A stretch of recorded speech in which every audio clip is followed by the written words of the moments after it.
ഈ പഴയ മിമിക്രി എന്ന് പറയുന്നത് നമ്മൾ ഒക്കെ അനുകരിക്കുന്ന സമയത്ത് കൂടുതലും ഈ റേഡിയോ ബേസ് ചെയ്തുകൊണ്ടുള്ള പരിപാടിയാണ്. അന്ന് ടെലിവിഷൻ വന്നിട്ടില്ലല്ലോ. അപ്പോൾ എല്ലാവരും അനുകരിക്കുന്നത് റേഡിയോയിലുള്ള വാർത്തകൾ, റേഡിയോയിലുള്ള പരസ്യങ്ങൾ, എല്ലാം റേഡിയോയിലുള്ള വിവിധ പരിപാടികൾ, അതിൻ്റെ മ്യൂസിക്, ഇതൊക്കെയായിരുന്നു അന്ന് അനുകരിച്ചുകൊണ്ടിരുന്നത്. അങ്ങനെയാണെങ്കിൽ ഒരു റേഡിയോയിൽ ഒരു കൗതുക വാർത്ത വായിക്കുന്ന ഒരു രണ്ട് വാർത്ത രാമചന്ദ്രൻ അത് ഒന്ന് പറയാം. അതുപോലെ ഒരു ശങ്കർ നാരായണനുണ്ട്. അതും അത് ഡൽഹി. ആകാശവാണി തിരുവനന്തപുരം, തൃശൂർ, ആലപ്പുഴ, കോഴിക്കോട് പ്രാദേശിക വാർത്തകൾ വായിക്കുന്നത് രാമചന്ദ്രൻ. ഇപ്പോൾ കൗതുക വാർത്തകളാണ് വായിക്കാൻ പോകുന്നത്.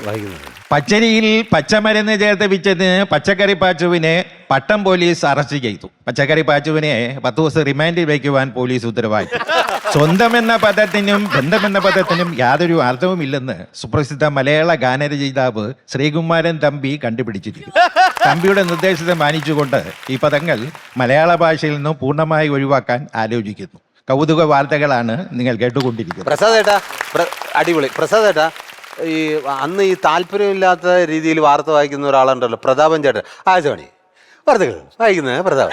ഒരു താല്പര്യമില്ലാത്ത അങ്ങനെ ഒരാളുണ്ടായിരുന്നു ആകാശവാണി പ്രാദേശിക വാർത്തകൾ വായിക്കുന്നത് താല്പര്യമില്ല പുള്ളിക്ക്.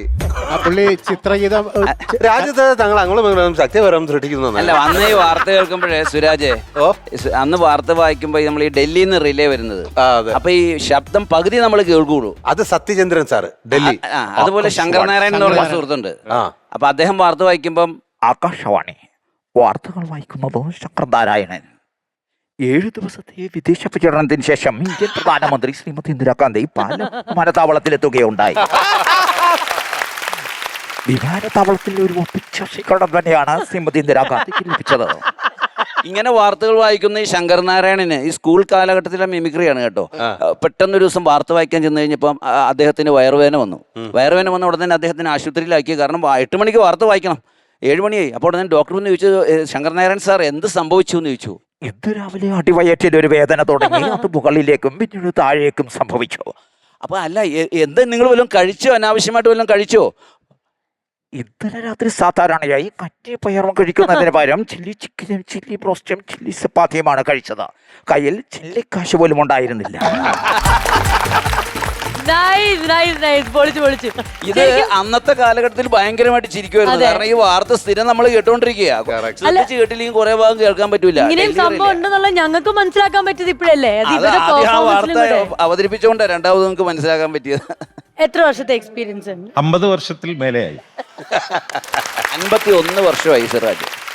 ഇനി എത്രാമത്തെ വയസ്സിലാണ് മിമിക്രി വന്നത്? പറഞ്ഞാൽ രണ്ടു കൂടെ കൂട്ടായിരുന്നു. അങ്ങനെ ഇപ്പൊ എനിക്ക് വയസ്സ് 70.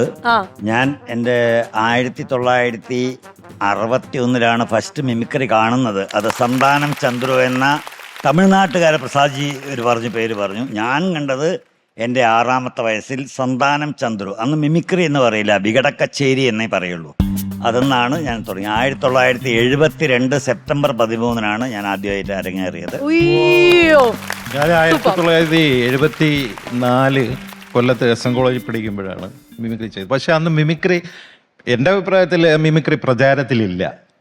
മോണോ ആക്ട് എന്ന പേരിലാണ് അവതരിപ്പിച്ചത്. പിന്നീടാണ് അത് മിമിക്രി ആണെന്ന് ഞാൻ തന്നെ അറിഞ്ഞത്. സിറാജിക്ക, ഒരു കാര്യം ചോദിച്ചോട്ടെ, ഒന്നും വിചാരിക്കരുത്, മറ്റൊന്നുമല്ല. മുകേഷ് ഏട്ടൻ പറഞ്ഞ കഥയാണ്. അപ്പൊ മുകേഷ് ഏട്ടൻ അവിടെ പഠിക്കുന്നുണ്ടായിരുന്ന എന്റെ ജൂനിയർ ആയിരുന്നു. അപ്പൊ അവര് സിറാജിക്കനെ യൂണിവേഴ്സിറ്റി യൂത്ത് ഫെസ്റ്റിവലിന് അവിടെയുള്ള സ്റ്റുഡൻസ് എല്ലാവരും കൂടി പിരിച്ചിട്ട് ഇക്കൊക്കെ കാശ് തന്നു. അതായത് യാത്ര ചെയ്ത് പോയിട്ട് യൂണിവേഴ്സിറ്റി യൂത്ത് ഫെസ്റ്റിവലിന് പങ്കെടുക്കാൻ. പക്ഷേ ആ കാശ് കൊണ്ടിട്ട് പൊറോട്ട ഇറച്ചി തിന്നെന്ന് പറയുന്നത് ശരിയാണ്? അതറിയാം. ഞാൻ അങ്ങോട്ട് പോകാനായിട്ട് ശ്രമിച്ചപ്പോൾ വയറ് വിശന്നു, അങ്ങനെ കഴിച്ചത്.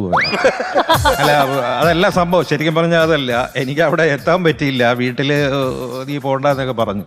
അതിനെക്കുറിച്ച് പറഞ്ഞിട്ടുണ്ട്, സിദ്ദീഖ് സാറിനെയൊക്കെ അറിയാം. ശരി, അതാണ് സംഭവം. പോകണ്ടെന്ന് പറഞ്ഞു.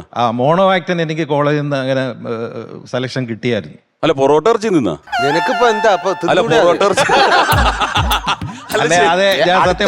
ഇന്റർവ്യൂവിൽ പറഞ്ഞിട്ട് ഏറിക്കയറാനുള്ള പരിപാടിയാ. അല്ല, അവിടെ നിന്ന് ഇനി 10 രൂപ തന്നു. അന്നും അത്രയൊന്നും വേണ്ട, കോട്ടയം വരെ പോയിട്ട് വരാൻ. കോട്ടയത്ത് വെച്ചായിരുന്നു. അപ്പോൾ അന്ന് പോകാൻ പറ്റില്ല. പിന്നെ ഞാൻ ആ കാശ് വെച്ച് എന്താ ചെയ്യാനാണ്, ഞാൻ പോയി പൊറോട്ട ഇറച്ചും കഴിച്ചു. എനിക്ക് ഇക്കായിട്ട് ഞാൻ മിമിക്രി കളിച്ചുകൊണ്ടിരുന്ന സമയത്ത് ഞാൻ ഒരുപാട് ആരാധിക്കുന്ന വ്യക്തിയാണ് ഇപ്പോഴും. ഞാൻ ഇദ്ദേഹത്തിനോടൊപ്പം ഒരു സ്റ്റേജിൽ പങ്കെടുക്കണം, അതായിരുന്നു എൻ്റെ ഏറ്റവും വലിയൊരു ആഗ്രഹം. നമ്മള് ദൂരദർശനിൽ സ്റ്റേജിൽ ചെന്നു. അപ്പോൾ ഞാനും സ്റ്റാർസിനെ ഇമിറ്റേറ്റ് ചെയ്യും. അപ്പോൾ ഒരു ഗ്യാപ്പ് തരണ്ടേ പുള്ളി. ഞാൻ പറഞ്ഞു, ഇക്ക ഞാൻ ഇന്നത് അല്ല സുരാജ്, ഞാൻ ഫിലോമിനെ എടുക്കും. ഇല്ല, എനിക്ക് ഫിലോമിനെ എടുത്താലേ ജയം വരും. അല്ലക്ക ഞാൻ പിന്നെ മമ്മൂട്ടി പറയാം. അയ്യോ, എനിക്ക് മമ്മൂട്ടി പറഞ്ഞാലേ ലാൽ എടുക്കാൻ പറ്റും. അപ്പൊ ഞാൻ ഇനി ഏത് ചെയ്യും? നീ വല്ല KPSC സണ്ണി. നമുക്ക് ഏറ്റവും വലിയ സന്തോഷം എന്ന് പറയുന്നത് നമ്മുടെ ജയൻ സാറിന്റെ ശബ്ദം രണ്ടാമതൊരു തരംഗമാക്കി കൊണ്ടുവന്ന ആർട്ടിസ്റ്റാണ്. അതിപ്പോ എടുത്തു പറയാതിരിക്കാൻ പറ്റത്തില്ല. ഞാൻ ആക്ച്വലി ഈ ഒരു ഒക്കേഷനിൽ ഒരു കാര്യം കൂടെ പറയാൻ ഞാൻ ആഗ്രഹിക്കുന്നു. നേരത്തെ ഞാൻ വയസ്സ് ചോദിച്ചതും അതുകൊണ്ട് തന്നെയാണ്. അതായത് നമ്മൾ എപ്പോഴും പറയും ഒരു കമ്മ്യൂണിറ്റി എടുക്കുമ്പോൾ അതിൽ ഏറ്റവും കൂടുതൽ സീനിയർ ഇദ്ദേഹമാണ്, അല്ലെങ്കിൽ ഏറ്റവും ചെറുപ്പക്കാരൻ ഇവിടെയാണ് എന്നുള്ള നമ്മളൊരു ഡിഫറൻഷിയേഷൻ എപ്പോഴും പറയും.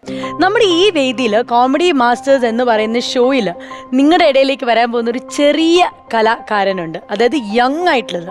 ഞങ്ങൾ കരുതുന്നു അവനായിരിക്കും ഏറ്റവും കൂടുതൽ യങ്ങസ്റ്റ്, ഏജ് വൈസ് ഏറ്റവും ചെറിയ കലാകാരനായിരിക്കും ഈ വരാൻ പോകുന്ന നമ്മുടെ സ്വന്തം തനെ. നമുക്ക് സ്വാഗതം ചെയ്യാം comedy masters Onam mega charge ഈവന്റിലേക്ക്.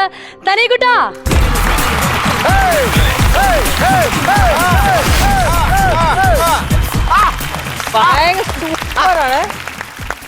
എന്നോട് അനുഗ്രഹിക്കണം, എന്നോടും അനുഗ്രഹിക്കണം.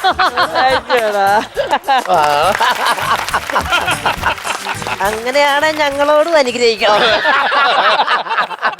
അങ്ങനെയാണെങ്കിൽ ഞങ്ങൾ ബഹുമാനപ്പെട്ട നമ്മുടെ മൺമറഞ്ഞ തിക്കുറിശി സുകുമാരൻ നായർ അവർ പറയുന്ന പോലെ എന്തായാലും നീ ലോകപ്രസിദ്ധനായ മിമിക്രി ആവട്ടെ. ഇത് പറഞ്ഞ സ്ഥിതിക്ക് ഒരു കാര്യം ചെയ്യുക, ഇന്ന് സ്കിറ്റ് ഒക്കെ പെർഫോം ചെയ്യാനുള്ളതല്ലേ, ഇവരുടെയൊക്കെ ബ്ലെസ്സിങ്സ് വാങ്ങണ്ടേ? അപ്പൊ ചോദിച്ചോ, ബ്ലെസ്സിങ്സ് ഒക്കെ ചോദിച്ചോ. കാലി തൊട്ട് വലിയ കലാകാരനായി വളർന്നു. വാങ്ങുക.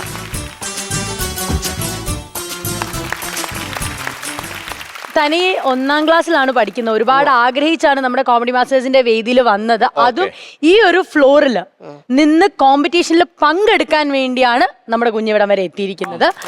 അപ്പൊ ഇന്ന് നമുക്ക് അവന്റെ പെർഫോമൻസ് കാണാം. ശരിക്കും പറഞ്ഞാൽ ഈ ഫ്രെയിം ഒന്ന് നോക്കുവാണെങ്കിൽ ഏറ്റവും ലെജൻഡ് ആയിട്ടുള്ള ആൾക്കാർ തൊട്ട് ഏറ്റവും ചെറിയ താരം വരെ ഈ ഒരു ഫ്രെയിമിലുണ്ട്.